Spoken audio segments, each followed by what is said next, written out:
Ladies and gentlemen, welcome. I would like to welcome you all on behalf of European Islamophobia report. This is the sixth edition that we are publishing this year, and we are happy to share it with you. The PDF file of the report will be available online at the end of this panel, so please bear with us. Today we have three distinguished speakers with us. We have Farid Hafez, the co-editor of the European Islamophobia report. We have been publishing this report together with Farid since 2015. He is from Georgetown University. We have Dr. Amani Hassani from Kelly University. She has authored the Denmark report, country report. Thank you for joining us. And we have Amina Simits from Istanbul Yıldız University. She has authored the Dutch report. Farid also has been authoring the Australian report in the last 6 years. So thank you all. And of course, this year we have 7 institutions who are supporting this publication, and we would like to welcome them all. And we have also 3 other institutions who are also supporting this event.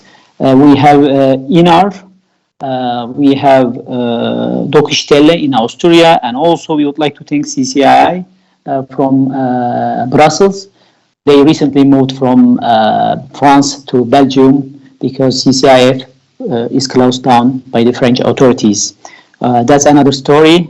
Today we will discuss. That's why we have President Macron on the cover page of the European Islamophobia Report 2020. He made it. And we congratulate Mr. Macron for his achievement. And his policies, of course, were the main cause of this. That's why we have decided so.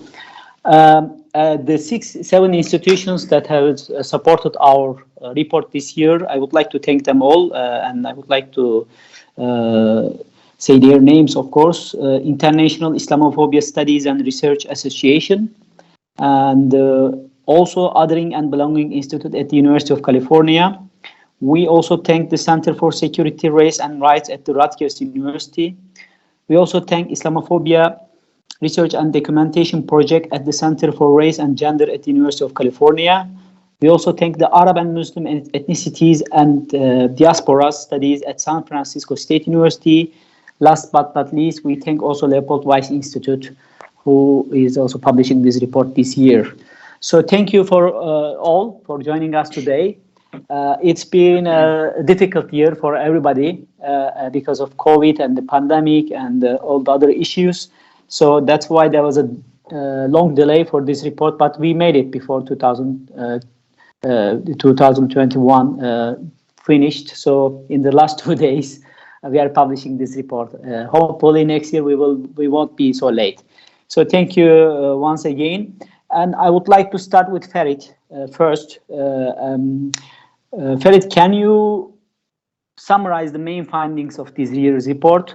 But also, of course, I think you will also touch upon the issue of Austria and France especially, because those 2 countries were the leading countries in terms of Islamophobic policies. But I won't be, commenting too much, and I will leave it to you. And thank you for it. The floor is yours. All right, thank you so much. Just before I go ahead, I just wanted to be sure that we are really recorded, because the link still does not work with me. So I just wanted to alert this. But if everything is fine, I think it's fine. Yeah. In YouTube, it's yeah. Okay. We can go. All right. So maybe we can also check this out, because the link did not work for me. Anyway, first of all, let me thank all the authors, for those who are here and those who are not here, including myself, for again providing so much valuable information for this collaborative effort of more than 30 scholars, more than 30 countries.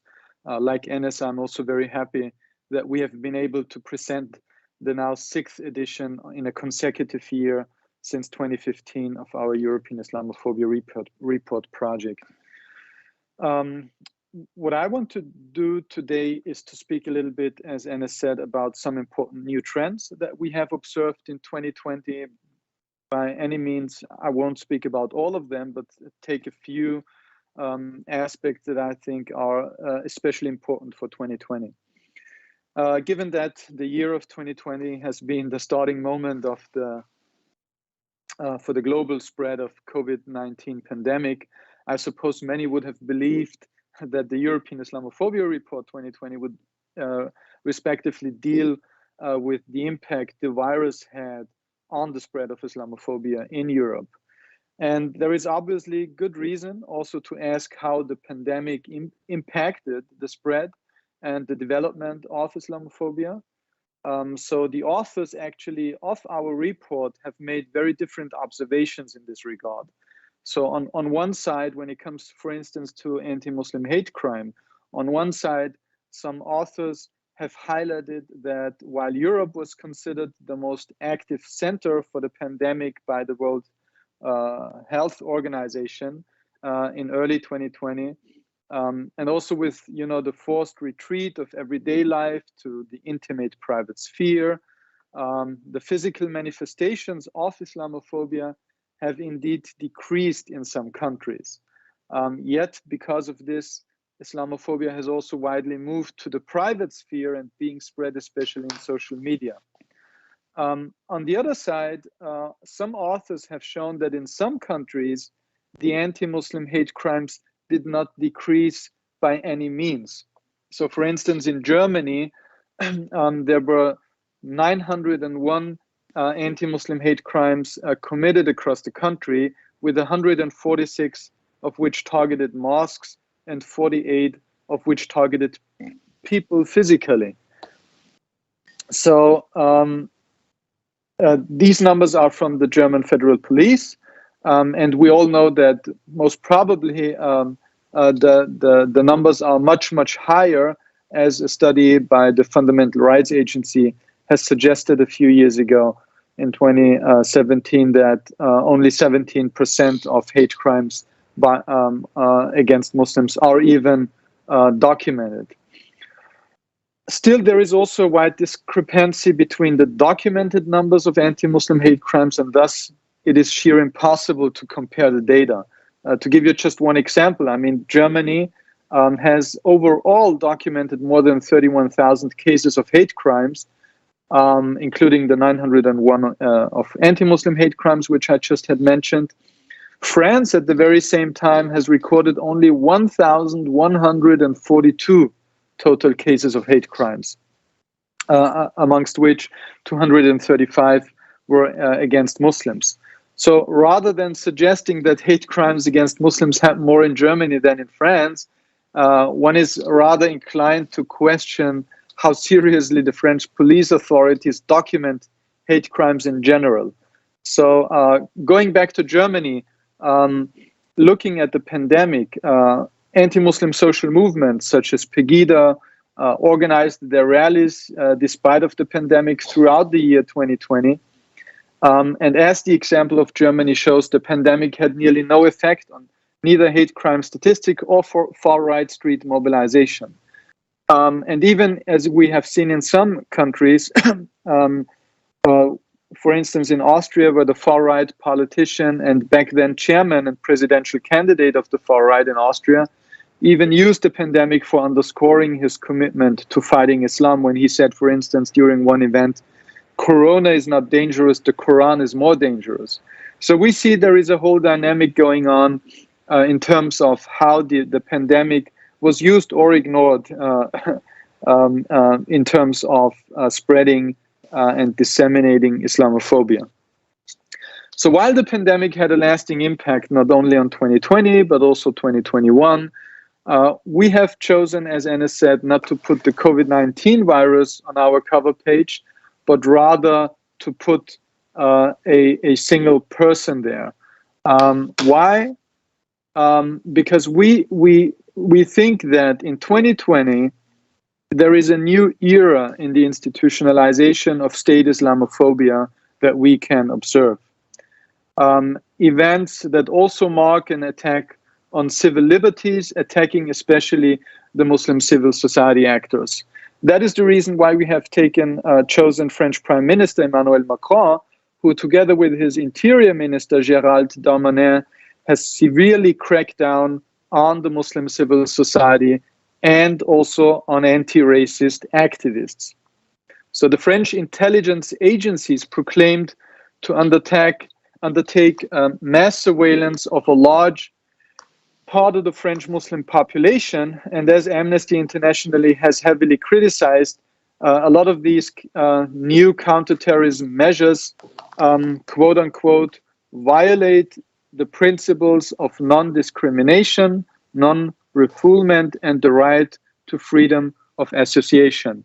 And as the two authors of our French report, Shafika Atalay and Dahina Moussi, have revealed in their report, quote unquote, the state has engaged in a veritable witch hunt and has raided and shut down dozens of Muslim establishments and associations considered a national threat, or what the French government called enemy of the Republic.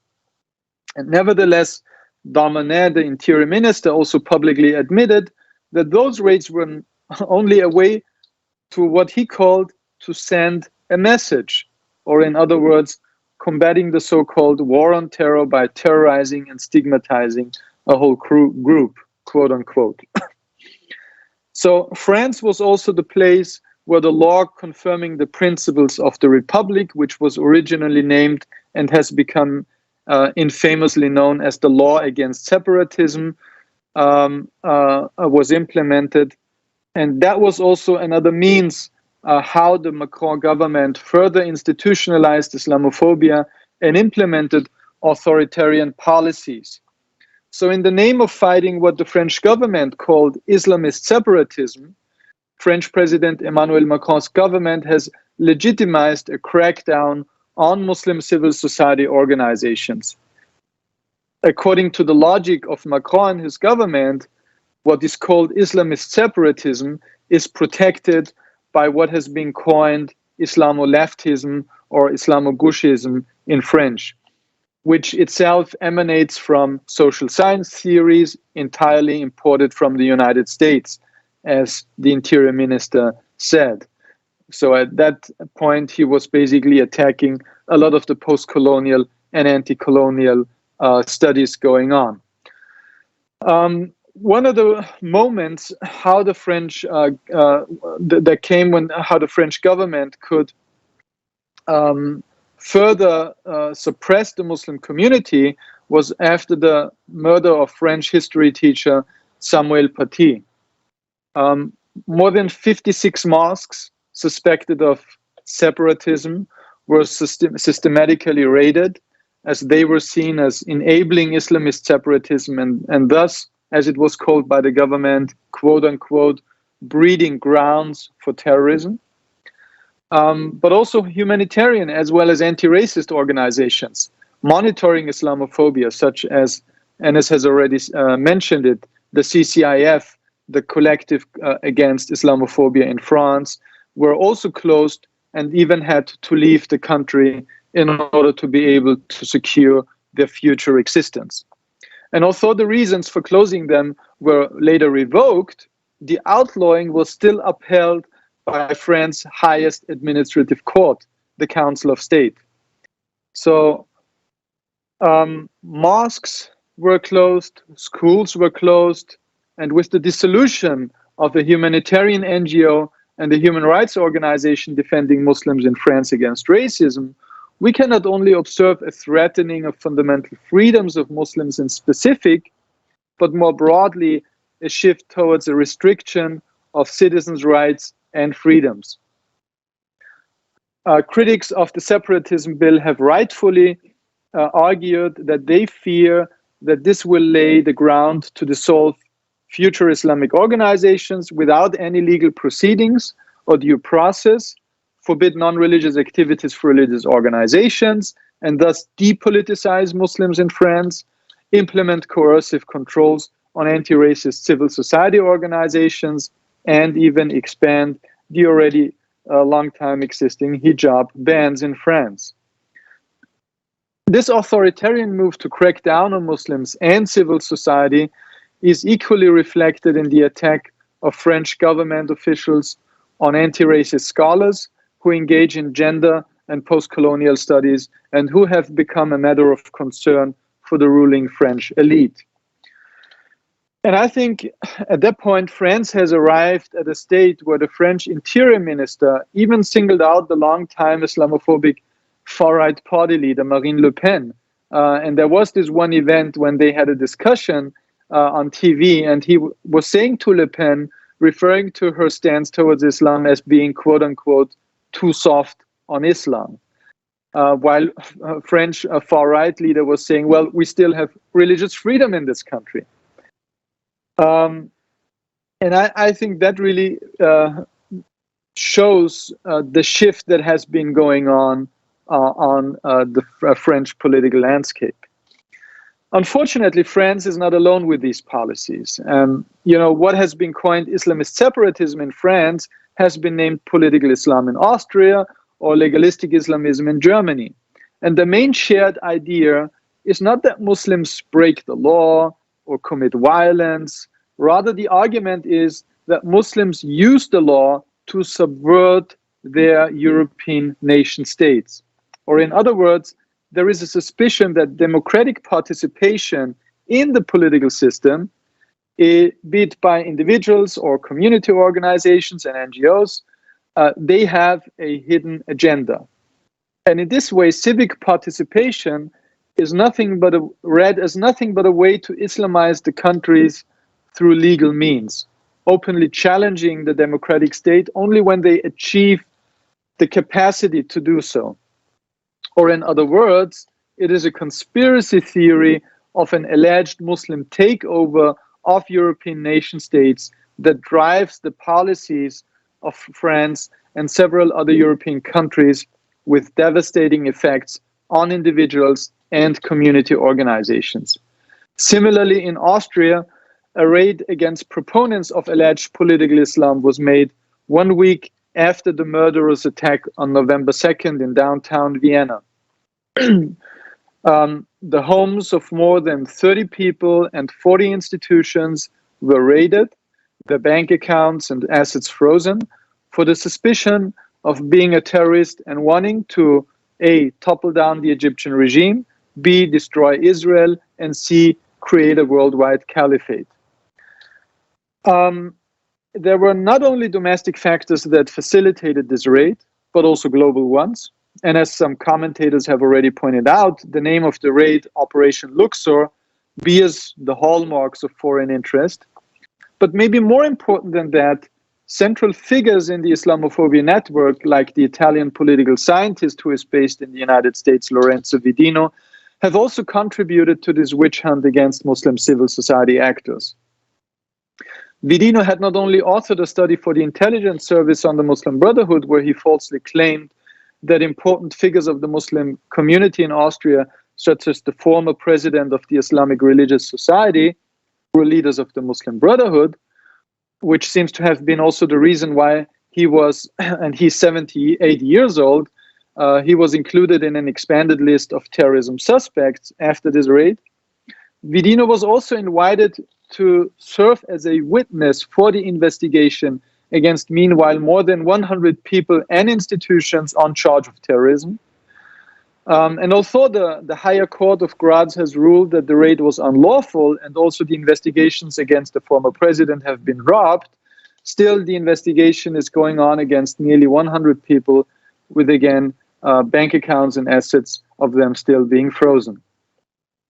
This same Lorenzo Vidino, who heads the George Washington University's program on extremism, has argued in his report that Islamophobia was used as a combat term by political Islamists. And I quote him, for him, Islamophobia, and speaking about Islamophobia, is to foster a siege mentality within local Muslim communities, arguing that the government and Western societies are hostile to them and Islam in general, unquote. So with this discourse, the Islamophobic network even tries to criminalize the very resistance of Muslims who are attacked by the state on wrong accusations. It is this knowledge production that tries to frame vocal and representative actors of the Muslim community as well as anti-racist voices as potentially radical and Islamist, which then lead to state and civil society exclusion or even a violent crackdown by state authorities, as we have witnessed in autumn 2020, both in Austria and in France. And Austria has also been a pioneer in institutionalizing this attack on the Muslim civil society. One step in 2020 was the establishment of the Documentation Center Political Islam in July 2020. This center published reports on the largest Muslim organizations, and later in 2021 it also published a highly contested Islam map that shows more than 600 Muslim institutions with their addresses, and thus put literally every single Muslim organization and mosque under threat by being potentially attacked. This institution serves, as I see it, as a constant driver for anti-Muslim policies in Austria, using the notion of political Islam to further establish so-called evidence against Muslims to civil society. And in December 2020, the meanwhile receded Chancellor Sebastian Kurz had also voted to make political Islam a criminal offense. While this brutal crackdown against Muslim civil society goes widely unnoticed with little to no contestation on the side of the largest society, there are some institutions on a European level that have spoken out against these tendencies in very general terms. One that has to be mentioned here is the EU's primary agency that helps to ensure that the fundamental rights of people living in the EU are protected, which is the European Union Agency for Fundamental Rights, shortly abbreviated FRA. The FRA has recently warned against what he calls, quote unquote, discriminatory impact of counterterrorism measures on specific groups, in particular Muslims. And also Amnesty International, clearly warned that the expansion of the so-called war on terror was highly problematic, criticizing the recent wave of counterterrorism measures to breach one of the foundational principles of the European Union, that of non-discrimination. Often, as Amnesty International says, quote unquote, the measures have proved to be discriminatory on paper and in practice and have had a disproportionate and profoundly negative impact, particularly on Muslims, foreign nationals, or people perceived to be Muslim or foreign, end quote. But again, this finds little echo in the governments of Austria or France when it's about drafting of anti-terrorism legislation. Neither critique by legal experts nor these human rights organizations is given much attention, thus threatening the lives of organized Muslims in Europe. And while the institutionalized Islamophobia as the outcome of a hegemonic discourse is shared across several political camps, given the example of Macron is very revealing in this sense, the independence of the justice system is still sometimes helpful to defend basic liberties such as freedom of religion and belief or the freedom of speech. While in the French case, Muslims have been widely unsuccessful to fight the closing of their institutions, Muslims in Austria, for instance, succeeded in challenging, to give one example, the headscarf ban, or even the raid that I was talking about, the headscarf ban that was implemented in 2018 in elementary school. The Constitutional Court repealed the ban in late December 2020. And beyond the institutional challenges, militancy in Islamophobic milieu still plays a widely ignored role. White supremacist militant groups are becoming more and more of a concern in Europe, and we have been dealing with this issue for a few years now. And in 2020, again, there was a right-wing militant that killed 9 people with an immigrant background, his mother and himself in Hanau, which has become infamous. And also people with an immigrant background who were well known in the media as well as many politicians received threatening letters with the signature NSU20 relating to the National Socialist Underground, which had committed murder against immigrants in Germany in the past. So these are just a few of the observations that I think are very important when we look back to the year of 2020. And with this said, I would like to give the floor to two of my colleagues, Amin and Amani, and looking forward to your presentations and your thoughts on how Islamophobia has impacted civil liberties in your cases. Thank you for your attention and looking forward to a great discussion.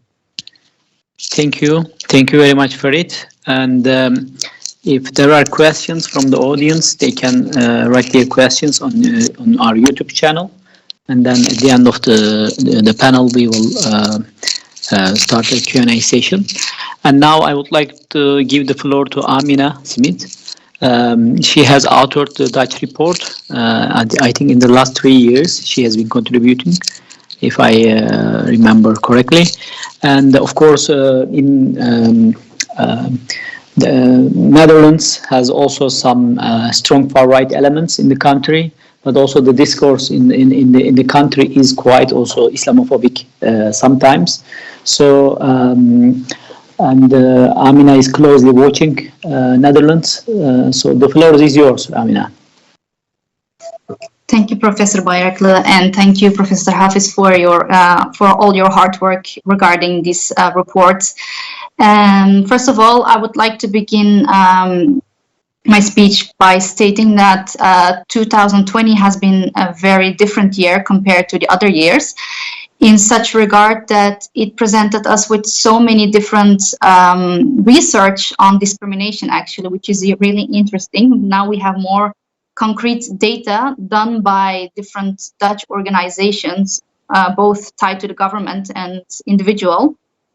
And they really show how Islamophobia and discrimination and polarization in general is really spreading throughout the country.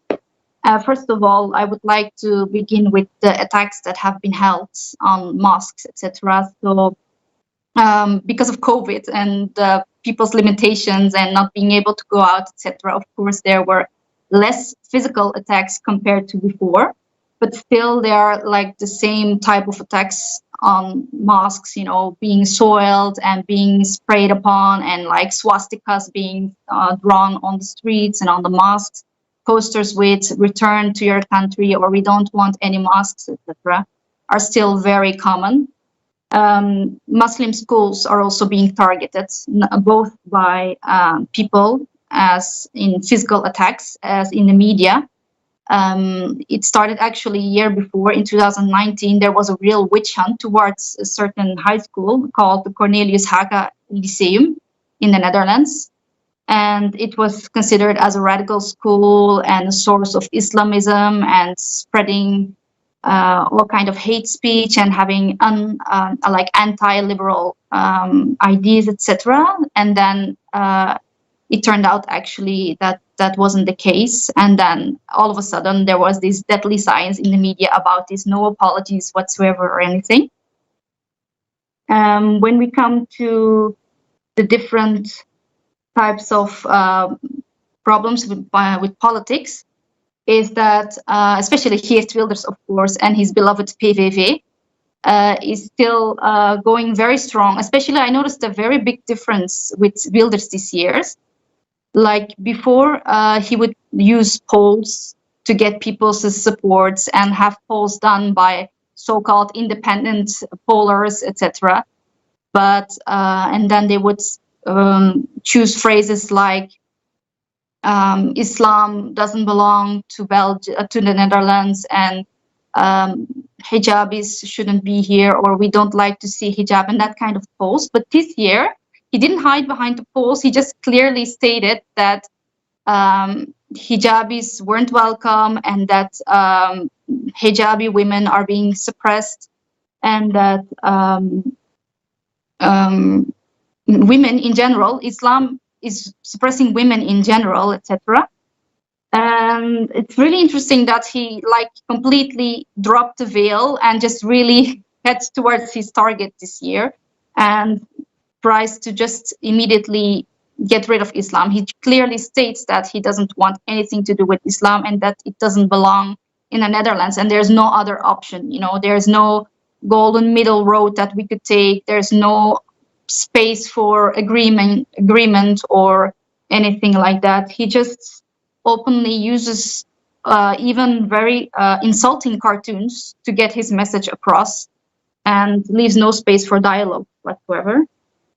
And then we also have an important situation of the Department of De-Radicalization.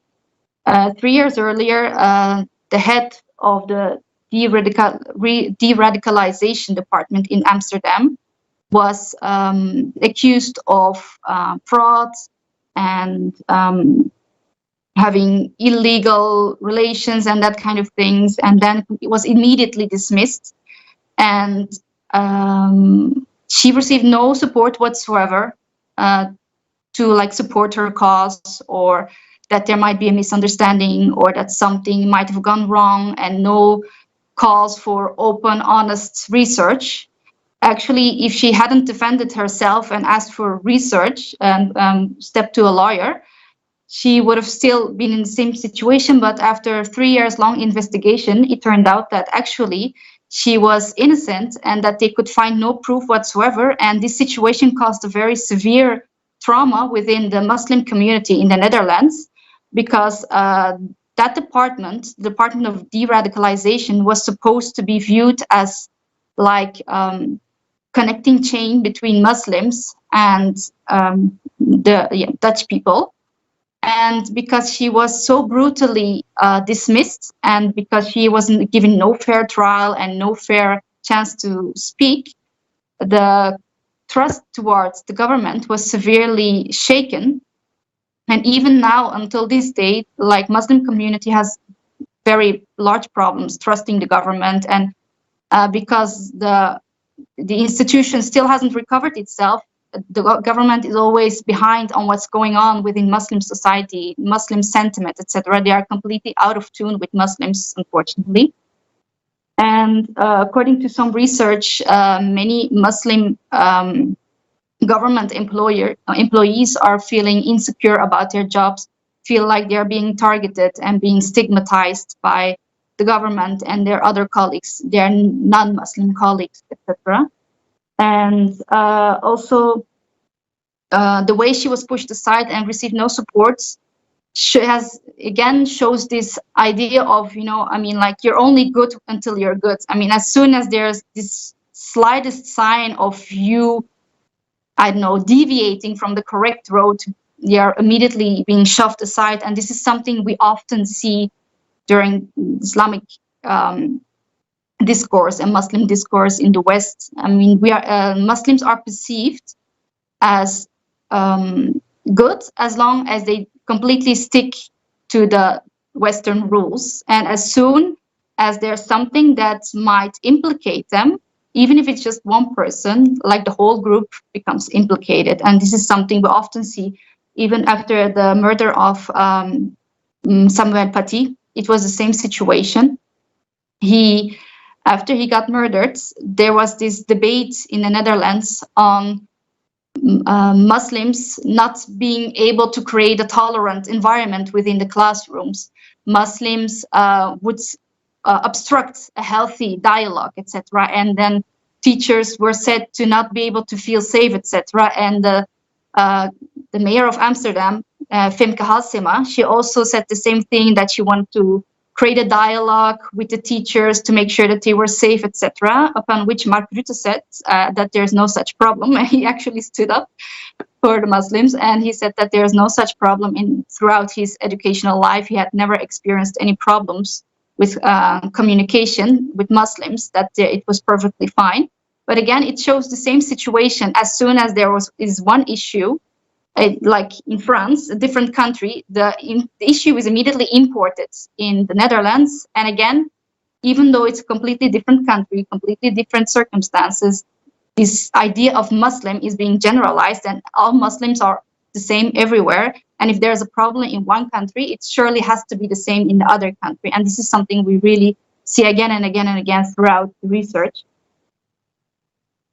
Apart from that, there are also people who stated that some people really face chronic and institutional Islamophobia throughout their working experience, especially when working for the government.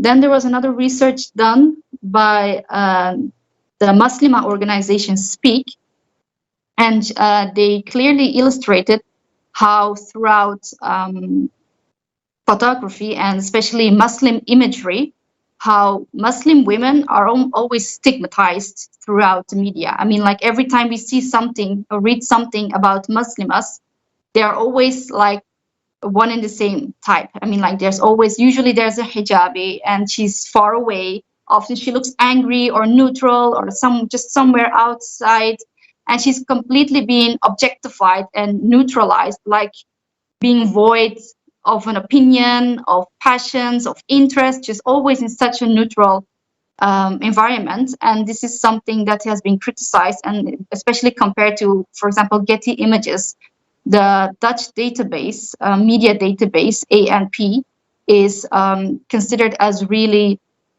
very biased towards Muslims, to put it that way, especially Muslims.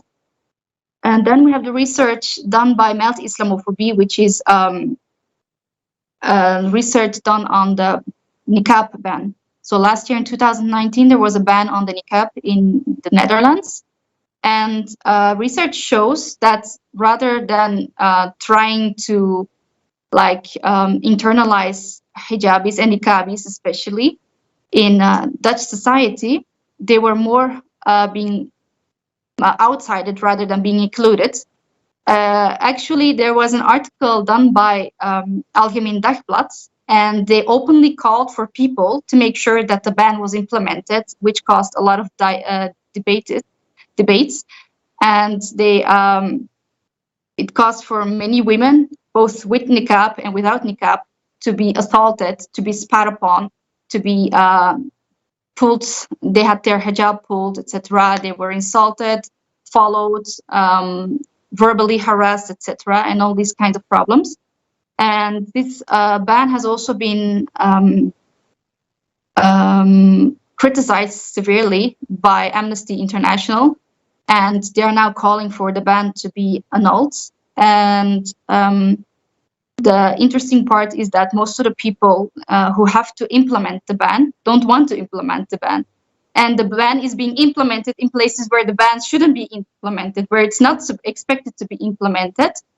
But because nobody actually gets the scope of the ban and what the purpose is of the ban and where it should be implemented, even police officers are often unaware of when the ban should be applied. So even people with hijab sometimes get targeted. We would have mothers taking their children to the park and then being stopped because they are not allowed with their niqab, or even with the hijab. But the problem is that they are allowed to go there. It's more, for example, public transportation is an issue, but not the park and that kind of place. It's supposed to make sure that there's like security, that everybody is recognizable in very important places, but park is not one of those places. But still, many women were excluded from social life because of this ban, because of it being misunderstood. And then we have this research done by the Social and Cultural Planning Bureau. This is the second of a series. The first one was released in 2014.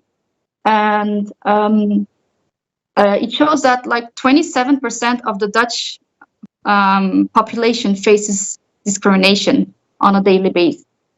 And even though it is roughly the same as 5 years ago, it shows that especially in educational circles and in work circles, this amount has increased significantly. And especially people from foreign backgrounds, especially Turkish and Moroccan people, have stated in this research that they face a lot of discrimination and harassment, to the point that they actually don't want to participate in life actively, or that they decide to take a job that is not originally what they intended to do or what they studied for, merely because they are excluded from society and excluded from certain areas of life because of their Muslim identity or their migrant background. They lose their faith in institutions, and they don't want to have anything to do with the government. They don't have any faith in the government. They retreat from society, or they give up altogether, trying to find a job according to their skills and their background.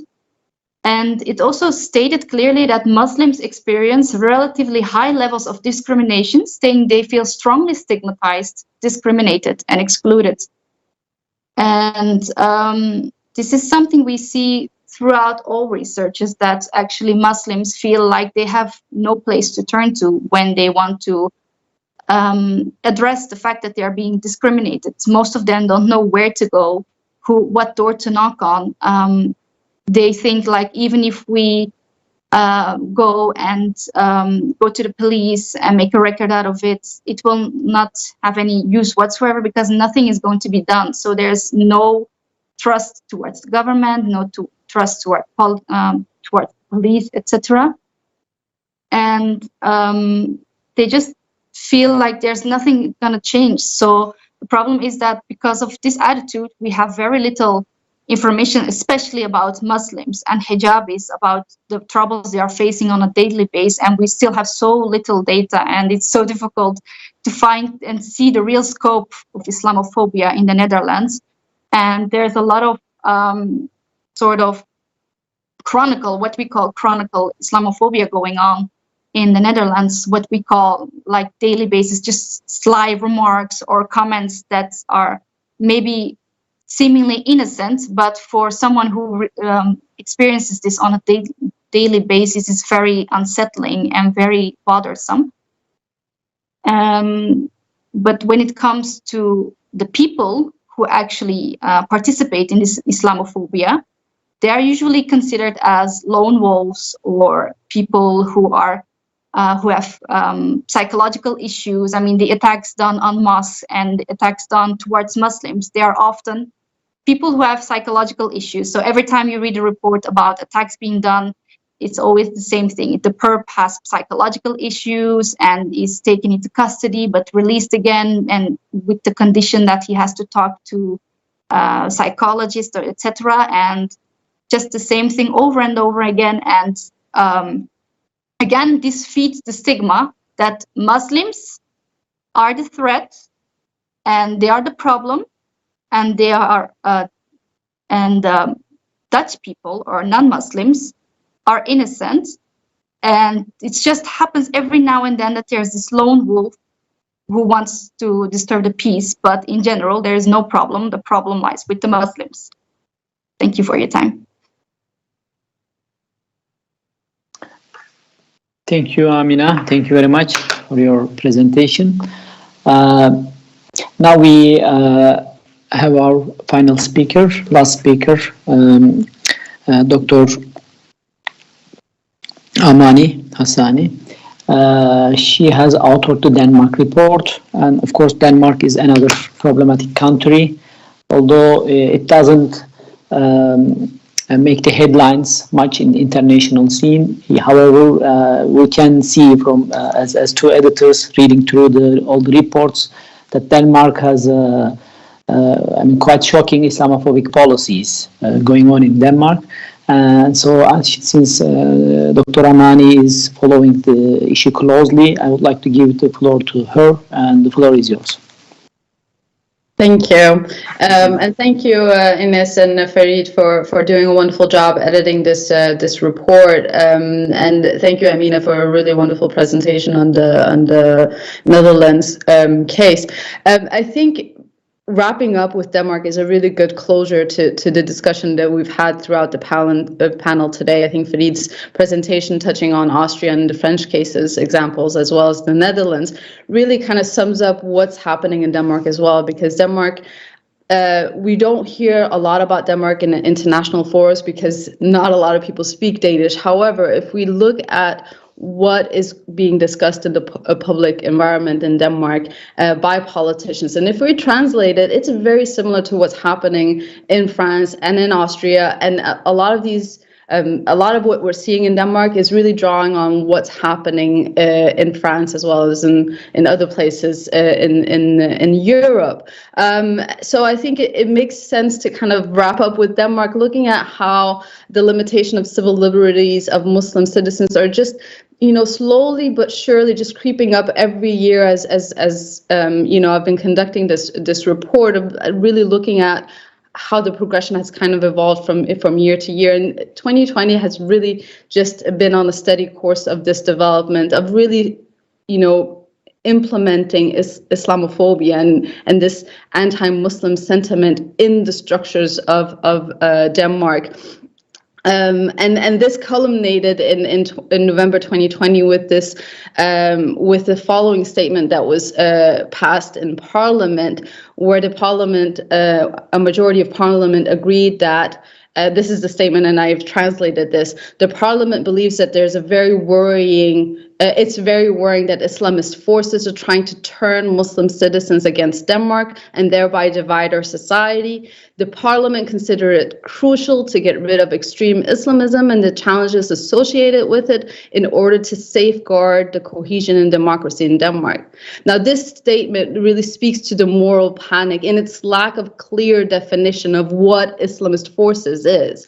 However, it's still voted by a majority in Parliament, and there's a worrying tendency in this statement, if we unpack it, where the idea of not defining what Islamist forces is, it can really be turned against any Muslim who may be critical of any political voices or political discourses in the public arena in Denmark. And we've seen that in 2021, how this developed from being focused only on Muslims to also being including, critical academics, as we've seen in France as well, where post-colonial and critical gender scholars have also been targeted. So this is just like a creeping infringement on Muslims' rights, but it's very easy to expand the limitations on all civil liberties for the population.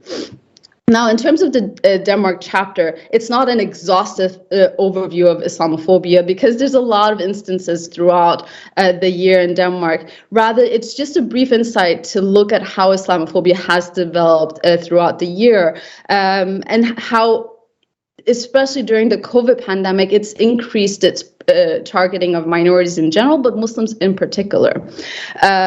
At the same time, however, the chapter also looks at how anti-racist mobilization and organizations are becoming better at creating coalitions and becoming better at campaigning against racism and xenophobia and Islamophobia in general. However, the response from the Danish government and political structures and discourses seems really lacking in really taking this seriously. So there's an indifference from the political elite in Denmark to actually look at how discriminatory policies are affecting non-Western immigrants and descendants, which is the official state category, but it's often racialized to Muslims in the public perception. I don't want to go into too many details with the numbers of hate crime, but this hate crime has been increasing in general, and Muslims are Muslim hate crime has decreased in 2020, but it's still one of the most targeted religious minority group in Denmark, with 45% of religiously motivated hate crime being directed at Muslims. I wanted to highlight one specific case of hate crimes that we're seeing towards visibly Muslim women in general, but particularly niqab-wearing women in Denmark. And this is an interesting case to follow in 2020, when it became mandatory to wear face masks in public spaces, especially public transportation. We have a case of a young woman being verbally attacked in a train when she was wearing her niqab, in a train where it's mandatory to wear a face mask. Now the man called the police on her. The police asked the man, the assaulter, whether or not he was being racist to her. He of course denied that accusation. However, he said he was doing his civil duty of upholding the law and calling a crime because it's illegal to wear niqab. Now I wanted to just briefly highlight this case today because this incident took place after the COVID-19 began, and the woman wore her niqab according to the guidelines for face masks on public transportation that permits wearing a piece of fabric instead of a medical mask. However, the police fined a woman for covering her face, and it tells us something about the initial bill of the niqab ban, which was phrased in a way that was colorblind, or let's say it wasn't targeting Muslim women per se. It was trying to say that any facial covering is banned in public spaces in Denmark. However, with the COVID-19 regulations, the police were faced with a challenge, understanding the spirit of the law of the niqab ban, and then also allowing for COVID masks in public spaces to protect the public. And now this incident really shows how the niqab ban, which is called a face covering ban and to not transgress the Danish constitution, really is targeting Muslim women particularly, and police forces are well aware of this intent with the bill. Now, unfortunately, the hate crime report that the National Police publishes every year doesn't actually give us an indication of how many are targeting women. Muslim women are not, we don't know how many Muslim women are actually experiencing verbal and physical attacks. However, I know from a literature review of news media articles on this issue that it's particularly visibly Muslim women, meaning women who wear the niqab and the hijab, who are attacked verbally and physically in public spaces in Denmark. In terms of employment, there's a couple of really interesting studies that were published in 2020. One demonstrated how minority ethnic women need to send 18 more applications, job applications, compared to white Danish women. And women wearing the hijab need to send 60% more application compared to white Danish women to get shortlisted for a job interview. And these stark numbers indicate that there's not merely just a question of suitability and professional competence, but it implies actual discrimination against Muslim women and minority ethnic women in general. This is one of the few studies that actually have been published on racism targeting Muslim women particularly.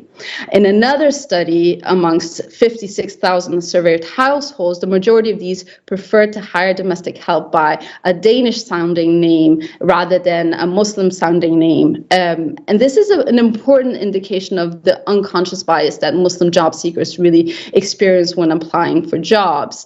There seems to be very little impetus to address these patterns of employment in both private and public sector. The general tendency amongst companies, they really lag behind in ensuring equal opportunities for minorities. They often just, put up a job statement with a general statement saying we encourage anyone of any ethnic, religious, or gender background to apply. However, there's no actual objective to be more inclusive in the workforce. These statements really just become performances that do not address the inequalities in hiring approaches amongst companies in Denmark, both private and public. I think is really important to mention. Now, in terms of education, I think it's important to follow up on the 2019 report that I authored in 2019, which highlighted how the government is really trying to increase the surveillance of Muslim faith-based schools And they're allowed to do that based on the number of non-Western students these schools have enrolled. It seems that the government is working towards a total ban of state funding for Muslim schools, which is essentially one of their pledges when they ran for the government, the current party, that Social Democrats, the ruling party of the government right now. However, the main thing that has prevented the government from closing down Muslim schools altogether has been the Danish constitution, which one of the paragraphs reads that no one's rights and freedoms can be violated because of their religious or ethnic religious beliefs or ethnic origin. Now, however, in 2020, the Justice Ministry remarkably declared that that this banning state funding for Muslim schools would not be a violation of the Danish constitution. Now, they didn't necessarily, the Justice Ministry didn't explain their reasoning. However, their jurists critical of this declaration argue that regardless how the bill would be phrased in this scenario, the government has already explicitly admitted that they're targeting Muslim schools based on being Muslim schools. So there's already an act of discrimination in this oversight. Now, couple this targeting of Muslim faith-based school with a new study that was recently released that showed how Muslim students also face barriers in accessing public schools. Now, this study surveyed all primary schools in Denmark and looked at the discrepancies in school transfers of students with Danish names compared to Muslim-sounding names. And they found that Danish students had a 25% success rate in public school transfer, while Muslim students only had a 15% success rate. Now, this study also highlighted that Muslim parents have to navigate additional administrative demands when transferring schools compared to their white Danish counterparts. And I think this is really important. This development is really important to keep in mind when we're trying to understand that the Danish government is targeting Muslim faith-based schools, coupled with there's actually very little known of the discrimination faced by Muslim students in the Danish public school system as well.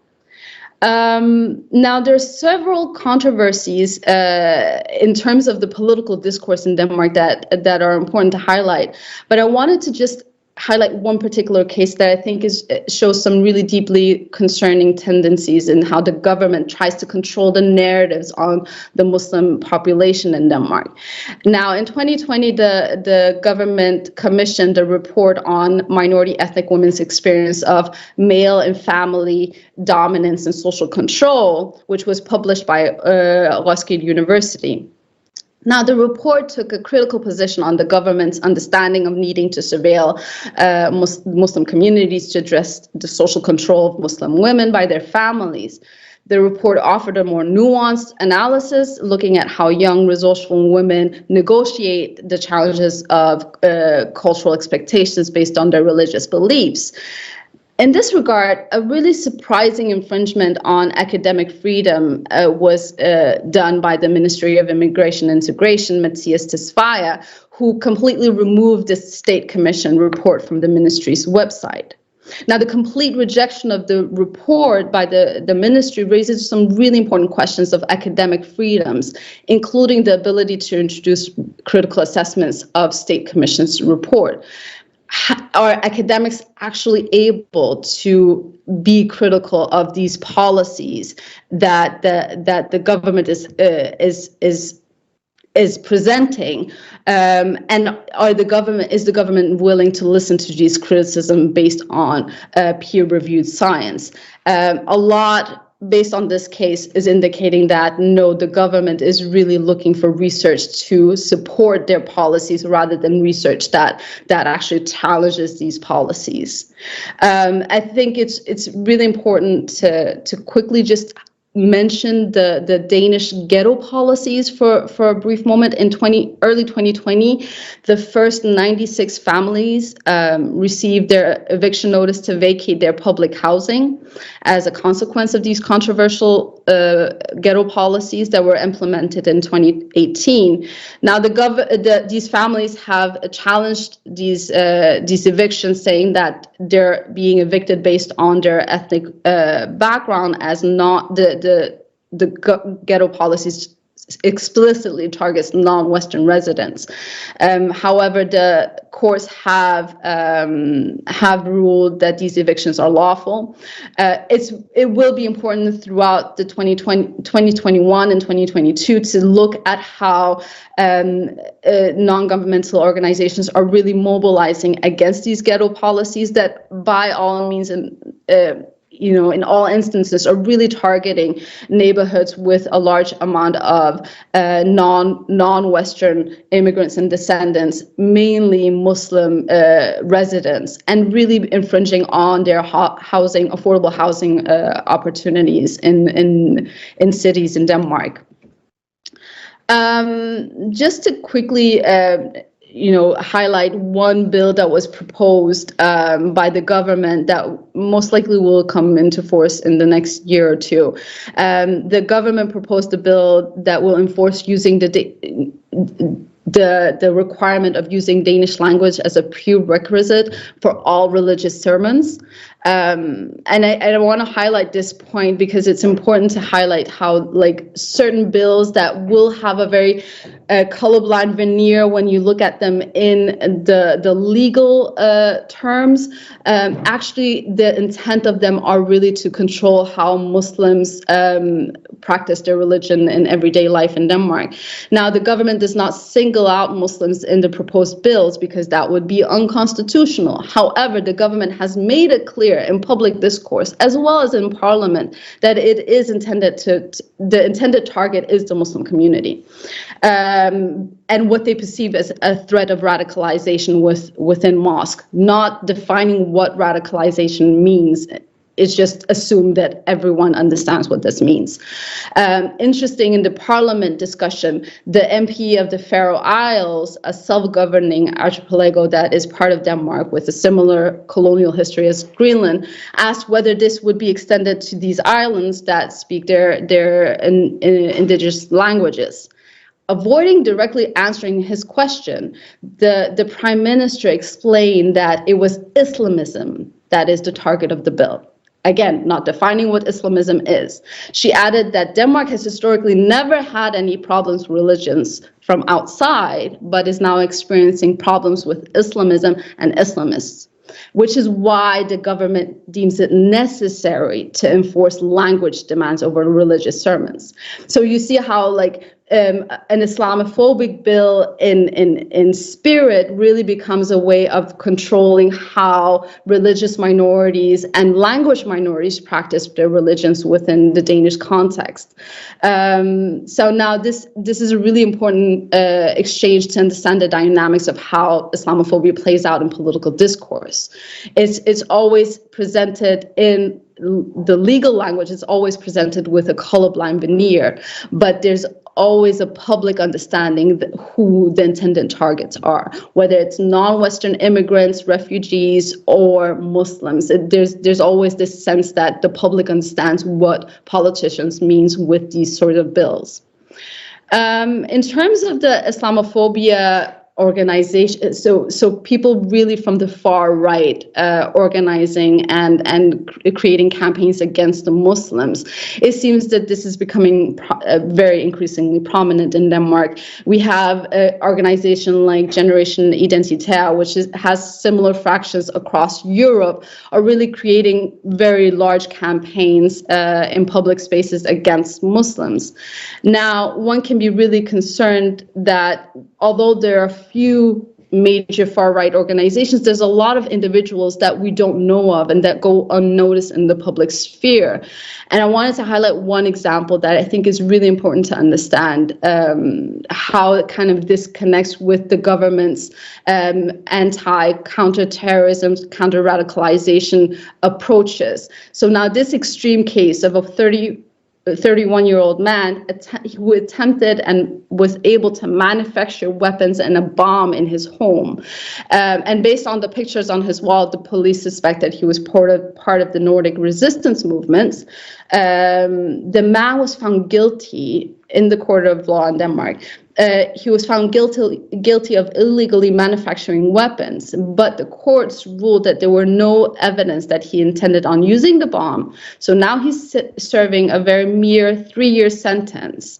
And now I wanted to highlight this case because it's interesting to note that this man was not accused of wanting to commit terror, as the prosecution doubted that they would be able to gather evidence that he had intents to destabilize Danish society with his action, which is the requirement of charges of terrorism. So even though he was able to manufacture a bomb in his home, they doubted that they could show that he wanted to destabilize Danish society. And I think this is a really interesting case because the benefit of the doubt given to the accused is very stark in comparison to previous terror cases in Denmark, where Muslim men, almost exclusively Muslim men, have been charged and convicted of terror offenses with much, much weaker evidence of any intent of violence or any ability to commit violence.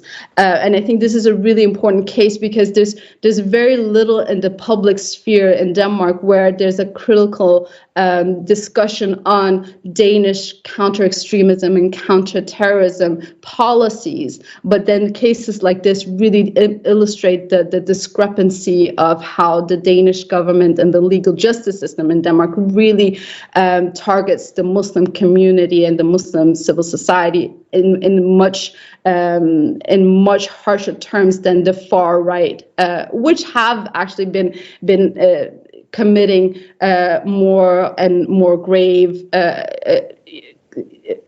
atrocities of violence, including destroying the Jewish cemetery and in other instances, other violence against minorities, both ethnic and religious minorities. I just wanted to end my little presentation today by just also giving a voice of hope. I think the organization that I work with, Center for Muslim Rights in Denmark, have had really good experiences of collaborating with other NGOs, anti-racist NGOs and NGOs working against the ghetto policies in Denmark.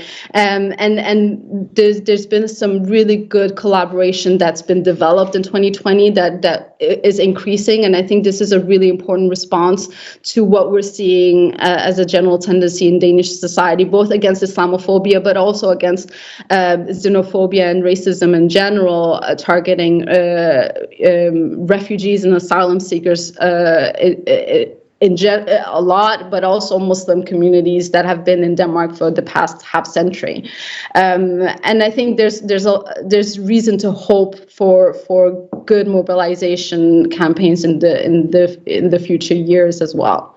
And I think with that, I will end and give the word back to Enes. Thank you very much, Amani. There are some questions from the audience, and I would like to direct one question each one of our speakers, and I will ask you to give a short, brief answer in 2 minutes. Ferit, I would like to start with you. There is a question regarding these accusations against Muslim civil society and academics and businessmen in Austria. There was an operation last year. There was a huge media, coverage of this, but at the end of this, what it has produced? At the end of all this charade, what do you say?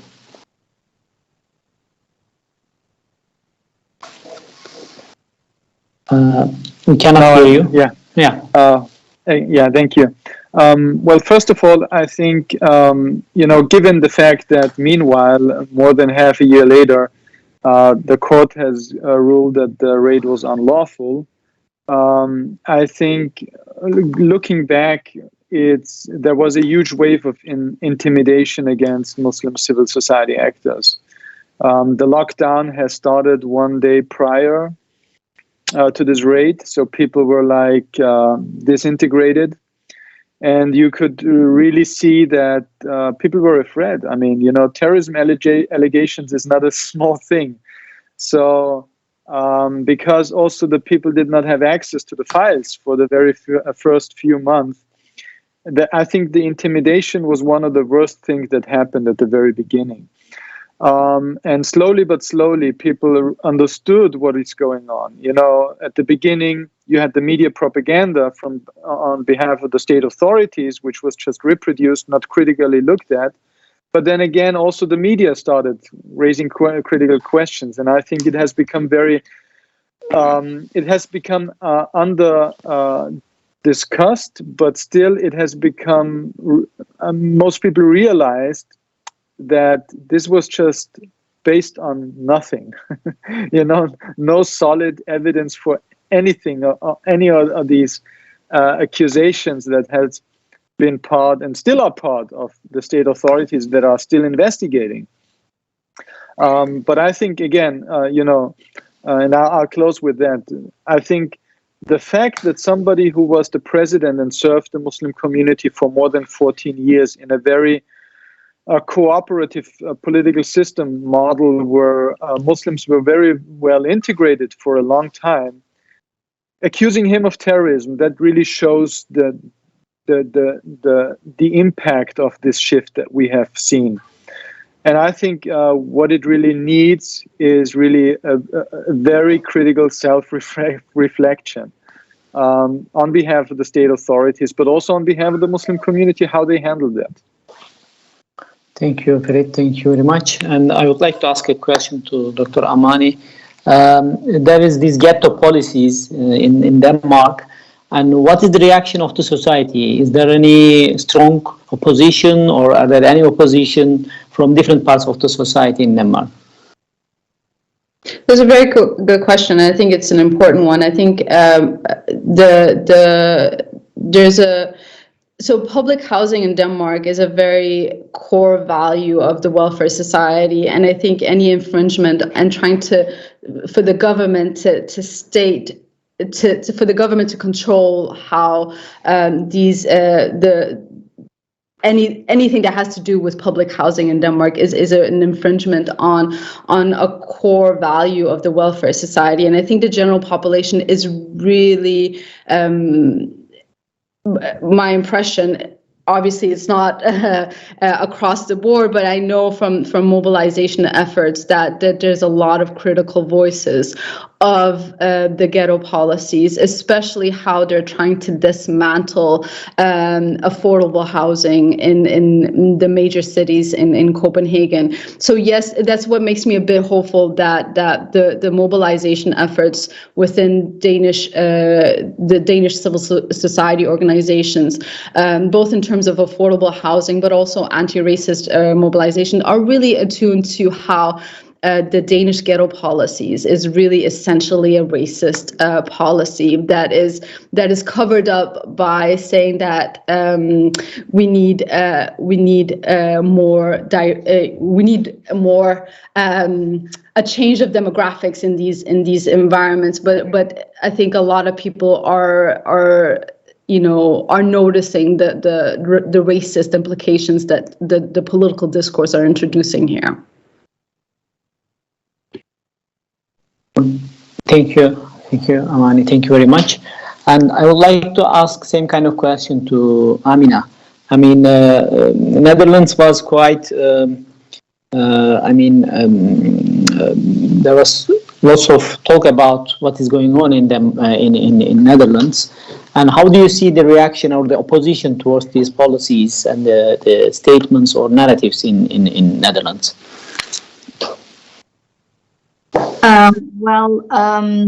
Interestingly enough, like I stated in the beginning of my introduction to my report, is that there's a lot of research done this year, like past year, 2019, but interestingly, it is not well received.